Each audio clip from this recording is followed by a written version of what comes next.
မင်္ဂလာပါဒီနေ့ကတော့အရန်စားလို့ကောင်းတဲ့ငပြောဖူးရခိုင်ချက်ပြမှာဖြစ်ပါတယ်ပထမဦးဆုံးရေတဲကိုစနွေးလေးနည်းနည်းထည့်စားလေးနည်းနည်းထည့်ပါပြီးရင်တော့အဲ့ဒီရေနဲ့ငပြောဖူးလေးတွေကိုလှီးထည့်လိုက်ပါငပြောဖူးတွေမဲမသွားအောင်ပေါ့နော်စနွေးနဲ့စားနဲ့စိန်ထားတဲ့ရေတဲကိုငပြောဖူးလေးလှီးထည့်တာဖြစ်ပါတယ်အဲ့ဒါပြီးရင်တော့တေချာရေပြောင်း2ထပ်3ထပ်4ထပ်ဆေးပြီးတဲ့နောက်ပိုင်းမှာတော့အိုးတစ်လုံးလေးကိုထည့်ပြီးရင်တော့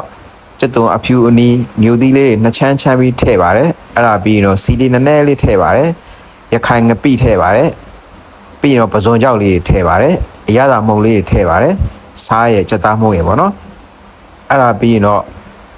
ခဏတည်ထားလိုက်ပါတယ်ဆူလာရင်တော့မကြီးမဲ့ဖြော်ထားတာလေးထည့်လိုက်ပါတယ်ပြီးရင်တော့ကိုကြိုက်တဲ့အနေထားဆိုရင်တော့ထုတ်လို့ရပါပြီအရန်ကောင်းတဲ့အရန်စားလို့ကောင်းတဲ့ငပြောဘူးရခိုင်ဟင်းရပါပြီချင်းဆက်လေးနဲ့စိမ့်သက်သက်လေးစားကျင်တဲ့သူတွေအတွက်ဒီဟင်းကအကောင်းဆုံးဖြစ်ပါတယ်